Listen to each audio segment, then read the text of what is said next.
The tomb of Jesus Christ, a silent guardian of faith, has drawn pilgrims and scholars on a timeless quest for truth and wonder. This sacred place, filled with religious significance and historical mystery, sparks a journey that blends faith, archaeology, and human curiosity. What secrets lie hidden beneath its ancient surface? What new discoveries await in this revered site? Join us on a fascinating journey as we explore this ancient mystery. We will visit the Church of the Holy Sepulchre, a place rich in tradition and history. We'll walk through the peaceful garden tomb, perfect for quiet reflection. And we'll delve into the intriguing Talpiot tomb, a site wrapped in controversy and mystery. By carefully examining evidence, exploring passionate debates, and reflecting on the importance of each location, we aim to shed light on the mystery that has fascinated both believers and historians. Get ready for a captivating story that spans the ages as we unravel the secrets surrounding the tomb of Jesus Christ. After Jesus' crucifixion, Joseph of Arimathea asked Pilate for Jesus' body. Mark 15:43. His request was granted, and Matthew 27:59-60 says, Joseph took the body, wrapped it in a clean linen cloth, and placed it in his own new tomb that he had cut out of the rock. He rolled a big stone in front of the entrance to the tomb and went away. We learn in John 19:39 that another disciple named Nicodemus accompanied Joseph and brought 75 pounds of a mixture of myrrh and aloes. Myrrh and aloes were costly spices used for embalming. Such an extravagant amount honored Jesus as a king. The two men wrapped some of the spices in with Jesus' body during the hasty burial. When the Jewish Sabbath began at sundown, work of any kind had to cease. Two followers of Jesus, Mary Magdalene and Mary, the mother of Jesus, watched Joseph of Arimathea to see where he laid the body of Jesus. They went home to prepare spices and perfumes, Luke 23:56, planning to return and complete a more thorough anointing of Jesus' body at sunrise the day after the Sabbath, Mark 15:47-16:1. So who is Joseph? This is not the husband of Jesus' mother Mary. This Joseph was a rich man, Matthew 27:57, who was originally from Arimathea, a town in Judah, Luke 23:51. John 19:38 tells us that Joseph of Arimathea was a disciple of Jesus, but secretly because he feared the Jewish leaders. Mark 15:43 names him as a prominent member of the council. The Greek word translated as prominent also means honorable, noble, influential, and respected. Indeed, Luke 23:50 praises him as a good and upright man. The council was the supreme court of Judaism, also known as the Sanhedrin. It was composed of the chief priests, elders, and teachers of the law, so Joseph of Arimathea was a religious leader. This is the same Sanhedrin that condemned Jesus as a blasphemer and sentenced him to death. Joseph, however, had not taken part in the illegal late-night trial where Jesus was falsely accused. At the trial, the Sanhedrin had unanimously agreed that Jesus deserved the death sentence. But Luke 23:51 tells us that Joseph had not consented to their decision or action. Both Luke and Mark describe Joseph as waiting for the kingdom of God. The Greek verb used for wait here means to eagerly anticipate, to await with confidence. Joseph of Arimathea had been looking for God's salvation. When Jesus showed up, Joseph recognized the Savior for whom he had waited so long. Joseph's decision to give his newly hewn tomb to Jesus was likely based on both a desire to honor him and simple practicality. Joseph's tomb was in a garden near the place where Jesus had been crucified. Joseph and Nicodemus were running out of time before sundown. John 19:42 spells it out, because it was the Jewish day of preparation, and since the tomb was nearby, they laid Jesus there. As mentioned above, generally speaking, after Jesus was crucified by the Romans around 30 or 33 AD, his body was laid in a rock-cut tomb. This burial spot holds special meaning for millions of Christians because they believe Jesus rose from the dead 3 days later. The resurrection is a cornerstone of Christian faith. According to tradition, women who came to anoint Jesus' body found the tomb empty, symbolizing his resurrection. The description of Jesus' burial site in the Gospel of John is consistent with the discovery by a team of archaeologists of a tomb surrounded by the Church of the Holy Sepulchre in Jerusalem's Old City in 2016. The Church of the Holy Sepulchre is about 500 feet south and 350 feet east of the ancient city wall of Jerusalem, built by Herod Agrippa 10 or 15 years after Jesus' crucifixion. This location surrounding the tomb has been a crowded urban area since the 4th century. When Jesus was buried in 30 AD, this area was outside the city. Archaeologists believe the area also contains the remains of a temple dedicated to the Roman goddess Venus, built by the Roman Emperor Hadrian around 125 AD to assert Roman authority over a religious Christian site. The Jewish community in Jerusalem had preserved the memory of Jesus' crucifixion and burial. 300 years later, in about 325 AD, Constantine, the first Christian emperor of Rome, built the Church of the Holy Sepulchre in the same place to enclose the tomb believed to house Jesus' body. Constantine's troops built a rotunda around Jesus' tomb, and on the other side of the Holy Garden, a basilica with side aisles where people could pray. Between the rotunda and the basilica is the hill of Golgotha, or Calvary, where Jesus was crucified. Today, researchers are taking a closer look at Jesus' tomb. Their findings are fascinating, suggesting there might still be some remains despite centuries of history. The Church of the Holy Sepulchre in Jerusalem's Old City has been a central place of worship for Christians for ages. Inside the church, a limestone slab, part of the original cave, has been there since at least 1555, possibly longer. To protect the original stone from being taken as relics, a marble cover was added on top. When researchers removed this marble cover, they found a layer of filling material.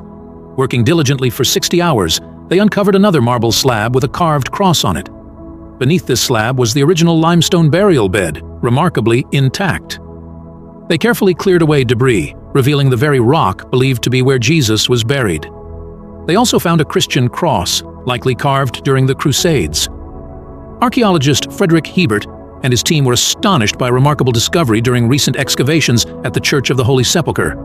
For centuries, the exact location of Jesus' tomb has been debated, but this new evidence strongly suggests it has remained unchanged throughout history. Within the 18th century structure safeguarding the tomb, they uncovered the original limestone cave walls, a truly awe-inspiring find. To share this extraordinary revelation, the scientists created a window in the shrine's southern wall, offering a glimpse of the cave wall.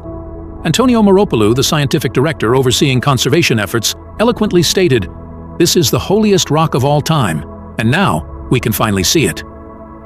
While the discovery is exciting, definitively confirming this as Jesus' burial site remains elusive from a purely archaeological perspective. However, numerous clues point to its authenticity. Around 300 years after Jesus' crucifixion, representatives of Roman Emperor Constantine, Rome's first Christian emperor, identified this sacred location. Constantine was deeply committed to honoring Christianity's holy sites and directed a search for places mentioned in the Gospels. This quest led to the construction of the Church of the Holy Sepulchre, believed to be the site of both Jesus' crucifixion and burial. The New Testament Gospels offer insights into these locations, albeit with some variations. Matthew, Mark, Luke, and John all concur that Jesus was laid to rest in a new tomb belonging to Joseph of Arimathea, a wealthy follower who requested Jesus' body from Pilate. The consistency of this account across all four Gospels lends historical weight to the site's identification. Furthermore, the practice of burial in rock-hewn tombs was customary among affluent Jews during that period, aligning with the biblical description. Archaeological excavations around Jerusalem have unearthed over 1,000 tombs with similar characteristics, mirroring the burial practices of the era. These findings indirectly support the potential authenticity of the site. Moreover, Jewish customs of the time prohibited burials within the city walls. The Gospels recount Jesus' burial outside Jerusalem's limits, near the crucifixion site known as Golgotha. As the city expanded over the centuries, both Golgotha and Jesus' tomb eventually fell within the city boundaries. In approximately 325 AD, Emperor Constantine dispatched a mission to locate Jesus' tomb. They were guided to a temple erected roughly 2 centuries earlier by the Roman Emperor Hadrian. Historical accounts suggest Hadrian intentionally built this temple over the tomb revered by Christians, likely as a strategic move to assert the dominance of the Roman Empire's official religion. Eusebius, the bishop of Caesarea, documented the remarkable events that followed.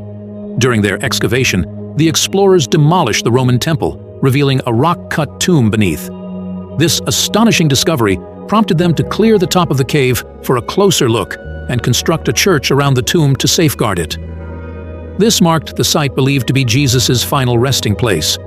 However, the Church of the Holy Sepulchre faced destruction in 1009 by the Fatimids, only to be rebuilt by the mid-11th century. Fast forward to the 20th century, when archaeologists unearthed what appear to be remnants of Hadrian's temple and fragments of Constantine's church walls. They also uncovered an ancient limestone quarry containing at least 6 rock-cut tombs. The discovery of these tombs from that era provides crucial archaeological evidence, confirming that the area where the Church of the Holy Sepulchre now stands was indeed a Jewish cemetery located outside the walls of Jerusalem during Jesus' time. A former urban archaeologist of Jerusalem, with years of experience in the city's ancient past, emphasizes that while it's impossible to definitively confirm that the Church of the Holy Sepulchre is the precise burial site of Jesus, there is simply no other location with a claim as compelling. In fact, there are no substantiated grounds to question its authenticity. After the meticulous investigations concluded, the site was respectfully sealed once again with its original marble covering. Antonia Moropoulou, a key figure in the investigation and restoration process, reveals that the tomb may remain unopened for centuries, perhaps even millennia, due to the meticulous architectural conservation techniques employed to ensure its preservation for generations to come. During the investigation of the tomb, experts carefully documented every nook and cranny of the rocky surface, uncovering hidden secrets and intricate details. Back in 1999, archaeologist Martin Biddle published a deep dive into the tomb's history, shedding light on its importance in both historical and religious contexts. But why do believers think this site is the one mentioned in the Gospels? The answer lies in the treasures revealed when the tomb was opened, granting access to the cave walls. Scholars pored over every inch, seeking graffiti or markings that could offer crucial evidence about the site's authenticity. Martin Biddle points out that neighboring tombs share similar features, many adorned with crosses and inscriptions, etched or painted onto the rock. These marks provide vital clues about burial customs and religious beliefs of the time, giving insight into the significance of the tomb believed to be Jesus's. Recently, researchers from the National Technical University of Athens completed a thorough 5-month investigation of the sanctuary. They focused on fortifying the structure, cleaning, and meticulously documenting every corner. Their efforts amassed a wealth of information to be studied in the years ahead, aiming to deepen our understanding of the origins and history of this revered site, often seen as Jesus' final resting place after his crucifixion. Another possible location for the tomb of Jesus is the Garden Tomb, alternatively known as Gordon's Tomb, has long captured the imagination of believers and scholars alike as a potential resting place of Jesus Christ. Nestled within a serene garden setting, this site has become a focal point for pilgrimages and contemplation among Christians, particularly evangelical communities. However, beneath its tranquil facade lie layers of historical, archaeological, and religious complexities that challenge its identification as the authentic tomb of Jesus. This essay endeavors to explore the multifaceted nature of the Garden Tomb, delving into its archaeological origins, religious significance, and cultural implications in a quest to unravel the mysteries shrouding this sacred site.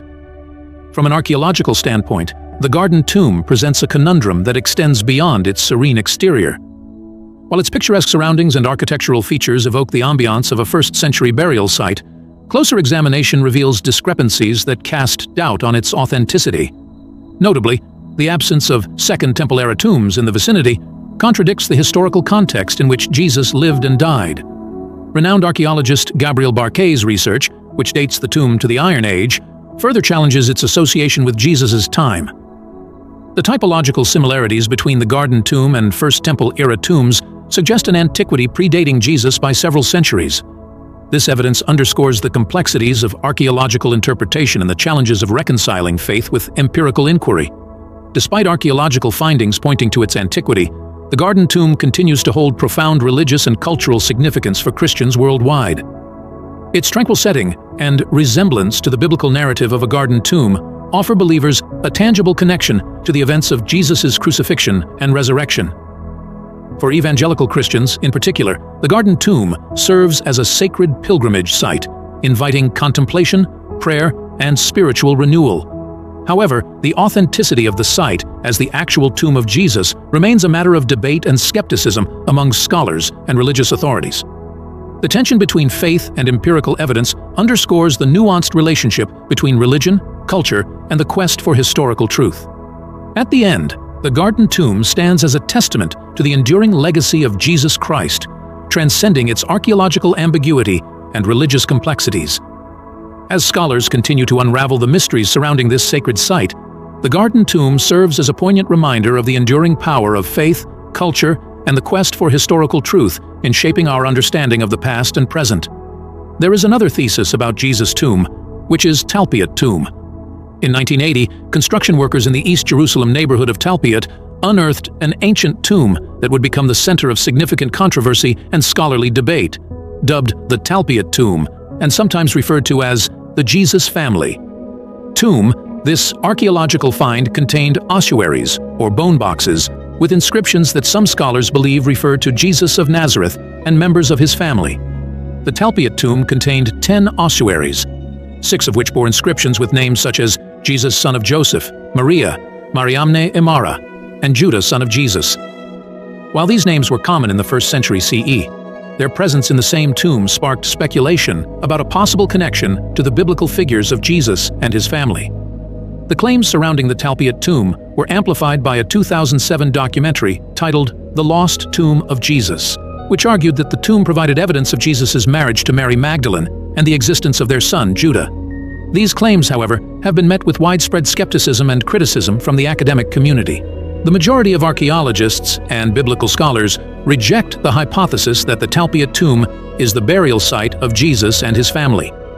Critics point to the fact that the names inscribed on the ossuaries were extremely common in 1st century Judea, making it statistically improbable that they refer to the specific individuals mentioned in the New Testament. Furthermore, the theological implications of Jesus having a wife and child contradict traditional Christian beliefs. Critics also argue that the filmmakers and proponents of the Talpiot tomb hypothesis have cherry-picked evidence and ignored alternative interpretations. For instance, the name Mariamne Emara has been interpreted as referring to Mary Magdalene, but other scholars argue that it is more likely to be a double name for a single individual. The Talpiot tomb highlights the challenges and complexities of interpreting archaeological evidence, particularly when it relates to figures of religious and historical significance. In conclusion, the search for the tomb of Jesus Christ is an ongoing journey fueled by faith, historical inquiry, and archaeological exploration. While the Church of the Holy Sepulchre remains the most historically entrenched and spiritually significant site, the Garden Tomb and Talpiot tomb add layers of complexity and intrigue to the narrative. Each location offers a unique perspective, inviting contemplation and debate about the life and legacy of one of history's most influential figures. The quest for Jesus' tomb transcends the mere identification of a physical location. It delves into the profound intersection of faith and history, reminding us of the enduring power of belief and the complexities of historical interpretation. Ultimately, whether or not a definitive answer is ever found, the search itself serves as a testament to humanity's unwavering fascination with the past, our persistent quest for truth, and our enduring connection to the story of Jesus Christ.